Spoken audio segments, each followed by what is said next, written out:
अस्सलाम वालेकुम, welcome back. ATRL के एनालिसिस करेंगे। इस वक्त बहुत ही इम्पोर्टेंट पॉइंट यानी कि लेवल पर ट्रेड कर रहा है। इसके एनालिसिस करने के बाद इसके ऊपर जो स्ट्रेटजी बननी चाहिए उस पर हमें फोकस करना है। हम इसी पर बात करेंगे। जो भी अकाउंट ओपनिंग के हवाले से जो इन्फॉर्मेशन है या जो उसके फ़ायदे हैं, बेनिफिट्स हैं, ये आपके सामने मेंशन है। अपना अकाउंट हमारे पास खुलवाएंगे तो आपके जो पोर्टफोलियो मैनेजमेंट, बाइंग सेलिंग के लिए रिकमेंडेशंस और भी बहुत सारी जो सर्विसेज है वो इंक्लूडेड है। व्हाट्सएप नंबर नीचे दिया हुआ है, इस पर आप कांटेक्ट कर सकते हैं। अब हम टेक्निकली ATRL के ऊपर बात करेंगे। प्रीवियस हमारे व्लॉग के अंदर हमने बात की थी कि इसका ऊपर का जो एक रेजिस्टेंस लेवल है वो इम्पोर्टेंट है, यहाँ पर 275 के अराउंड, क्योंकि पहले भी इसने प्रीवियस जो वेव है उसका ऊपर हाई जो इसने लगाया 275 के अराउंड, ठीक है। एटलीस्ट 275 ही इसका हाई है। उसके बाद इसने वेव ABC के साथ नीचे करेक्शन ली और फिर ऊपर के लिए इसने परफॉर्मेंस स्टार्ट की। तो हमारे पास जो लेवल हमने जो पहले इसके ऊपर बात की थी वो यही था कि 275 तक यहाँ पर जो ट्रेडर हजरात हैं उनकी यही कोशिश होनी चाहिए कि वहाँ पर प्रॉफिट टेकिंग करें। अपनी प्रॉफिट टेकिंग करने के बाद दो चांसेस हैं यहाँ पर। एक तो ये है कि ये डिप लेकर फिर नीचे के लेवल पर आपने देखना है कि कौन सा ऐसा इम्पोर्टेंट पॉइंट है जहाँ से बायबैक दे सकता है। दूसरा ये है कि यहाँ से 275 से ब्रेकआउट आता है तो फिर ऊपर की स्ट्रेटजी क्या होनी चाहिए। तो ट्रेडर्स के लिए अलग स्ट्रेटजी है, इन्वेस्टर्स के लिए अलग है। ट्रेडर्स के लिए ये होता है कि 275 इसने टेस्ट करना है तो आपने बस निकालना है। 275 ज़रूरी नहीं है, 270 भी हो सकता है, 280 भी हो सकता है, 275 भी हो सकता है। ये बहुत बड़ा शेयर है तो इस हिसाब से 2-5 रुपये इसका जो है मार्जिन रखना चाहिए कि फॉर एग्जांपल अगर 275 नहीं भी लगाता है, 273 भी लग सकता है, 270 भी लग सकता है, ठीक है। 275 से ऊपर भी 2 रुपये लग सकते हैं। तो इन लेवल्स पर आकर हमें क्या करना होता है, हमें यहाँ पर प्रॉफिटिंग करनी होती है और वहाँ से फिर इंतज़ार करना होता है कि इसका बिहेवियर कैसा है। क्या ये नीचे की तरफ मूव करता है या ये यहाँ से ब्रेकआउट देता है। अगर तो ब्रेकआउट देता है तो अगेन इसके अंदर एंट्री की जा सकती है। अगर नहीं देता है तो आपको फिर बहुत अच्छा मौका डाउन साइड मिल जाता है। तो ये चीज़ें हैं नोट करने वाली, ये बहुत ही इम्पोर्टेंट है। और ये हाई रिस्क रिवार्ड रेशो के हिसाब से जो मार्केट में शेयर्स काम कर रहे होते हैं, जैसे कि ATRL है, ये रिस्की शेयर भी है क्योंकि जब ये चलता है तो ठीक ठाक पैसे डालता भी है और ठीक ठाक पैसे निकालता भी है। तो इसकी स्ट्रेटजी पर ख़ास फोकस होना भी ज़रूरी है। अब इसके आगे के पॉइंट्स जो हैं, आगे के लेवल्स हैं, वो क्या होने चाहिए उस पर हमें ज़रा जो है काम करना है। अब देखें यहाँ पर दो चीज़ें हैं, ठीक है। दो चीज़ें ये हैं कि trading based and investment based. अब मैं एक बात करूँगा कि ट्रेडिंग के हवाले से क्या काम करना चाहिए। इन्वेस्टमेंट अगर किसी की है, कोई लॉन्ग टर्म के लिए सोच रहा है, फॉर एग्जांपल कोई महीना 2 महीने के लिए भी सोच रहा है, तो यहाँ पर ये होता है कि उसके लिए कोई एक लेवल होता है इन्वेस्टर के लिए कि भाई मैंने अगर इसको बाय किया हुआ है कोई 200 से नीचे का, तो इसको मैंने कम से कम भी 270 पे निकालना है या मैंने इसे 300 से ऊपर निकालना है। तो फिर क्या होगा, जब फर्स्ट टाइम इसका 275 का हाई लगा, इसने नीचे करेक्शन ली, ठीक है। अब दोबारा जब ये उठा है और 275 को क्रॉस नहीं कर रहा है, ठीक है, और आपको लगता है कि ये यहीं से यही इसका रेजिस्टेंस है, यहीं पर ये डिस्ट्रीब्यूशन फेज बना के और डाउन आ जाएगा, तो फिर आपने यहाँ पर एक लेवल अपना चूज़ करना है कि भाई ये लेवल है, इससे नीचे अब ये आता है तो मुझे इसको निकाल देना है, ठीक है। और फिर मैं इंतज़ार करूँगा कि ये मुझे वापस 200 के पास मिल जाए या फिर 200 से नीचे कहीं मिल जाए।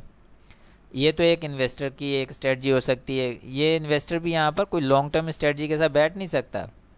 उसका रीज़न है, उसका रीज़न ये है कि मार्केट, आजकल की जो मार्केट है वो ऐसी नहीं कि आप लॉन्ग टर्म का एक माइंड बना के बैठ जाएं और शेयर जो है 100 रुपये से चले और 200 लगा ले, फिर भी आप कहें नहीं मैं तो लॉन्ग टर्म के लिए बैठा हूँ, और वो 200 लगाने के बाद वापस 100 रुपये पे आ जाए, ठीक है, फिर 10 साल बाद उठे ही ना।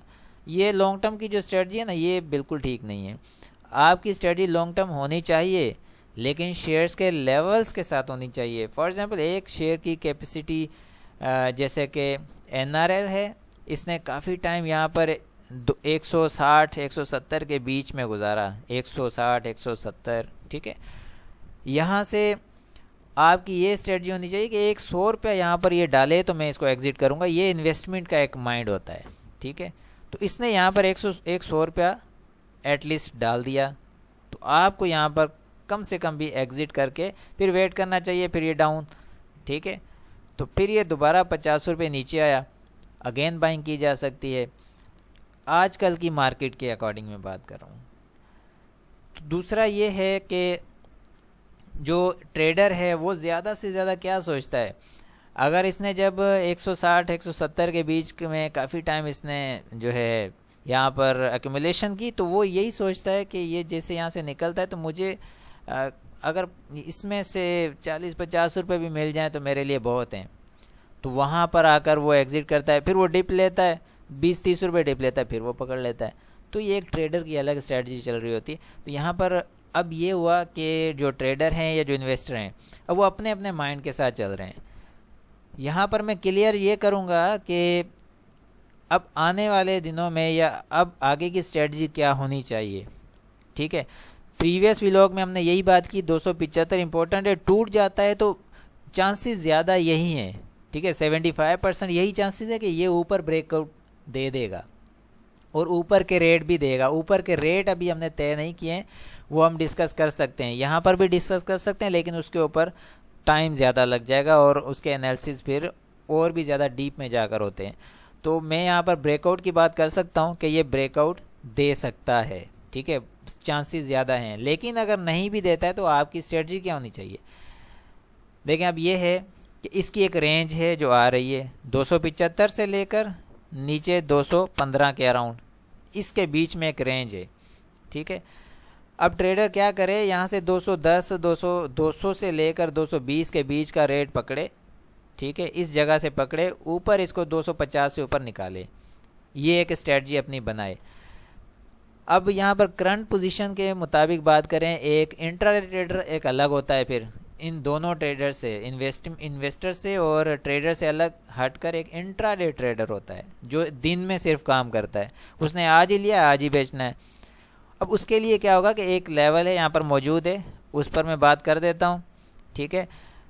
कम से कम भी ये अगर आता है फॉर एग्ज़ाम्पल 240 के अराउंड, 242 243 240, वो यहाँ पर आता है ना, इस जगह आने के बाद इसके ऊपर आपने फोकस करना है।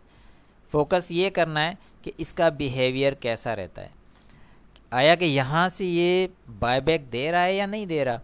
अगर तो यहाँ से बायबैक आ जाता है तो ये बेस्ट होगा, ये ऊपर की मूव अच्छी दे देगा, अच्छे पैसे डाल जाएगा। एक इंट्राडे ट्रेडर के लिए बात कर रहा हूँ, उसने क्योंकि यहाँ पर लिया और उसको 5-10 रुपये जो भी मिले उसने ऊपर निकाल दिया, ठीक है। तो मेन सपोर्ट लेवल जो है अब नेक्स्ट मार्केट के लिए वो 240 से लेकर 243 के बीच का है, ये सपोर्ट लेवल है इसका। इस सपोर्ट लेवल से बायबैक आपने जज करना है, आ जाता है तो आपकी यहाँ पर एंट्री हो जानी चाहिए। ये बहुत ही इम्पोर्टेंट सपोर्ट लेवल है, ठीक है। और फिर ये ब्रेक होता है तो फिर नीचे इसका आपको इंतज़ार करना चाहिए 215 की तरफ, 215 की तरफ इंतज़ार करें। इस जगह आने के बाद फिर उस वक्त की स्ट्रेटजी के मुताबिक इस पर काम होना चाहिए। तो ये तो होगी इसकी सपोर्ट एंड रेजिस्टेंस के मुताबिक बात। ऊपर 275 270 270 और 80 के बीच के रेट कोई भी टेस्ट कर सकता है। एंड करंट सिनेरियो के हिसाब से इसका 240 से 243 का जो रेट है ये इम्पोर्टेंट है, ठीक है। Buy on dip sell on strength वाली स्ट्रेटजी अगर चलानी है उसके मुताबिक ये रेट इसका सेट है, यहाँ से आप इसकी एंट्री कर सकते हैं।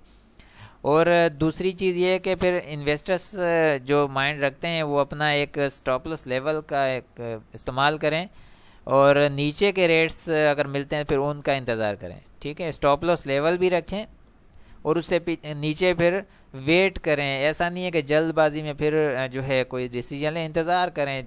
जब ये बिल्कुल ठीक ठाक आपको क्लियर इंडिकेशन दे तो उसके बाद आहिस्ता आहिस्ता एंट्री डालें इसके अंदर, ठीक है। तो आई होप कि यहाँ तक ये ठीक है। अब नेक्स्ट हम दूसरे किसी स्क्रिप्ट की तरफ जाते हैं। तो इस TRL की जो पोजीशन है अभी तक यहाँ तक क्लियर है। एंड ऊपर का रेजिस्टेंस एंड नीचे का सपोर्ट हमने यहाँ पर क्लियर कर दिया। इसको आगे फिर जैसे ही इसकी जो पोजीशन बनती है उसके मुताबिक इसको हम एनालाइज करते रहेंगे और इसको कंटिन्यू रखेंगे। आई होप क्लियर है। इंशाल्लाह मिलते हैं नेक्स्ट व्लॉग में। अपना बहुत सारा ख्याल रखें। अल्लाह हाफिज़।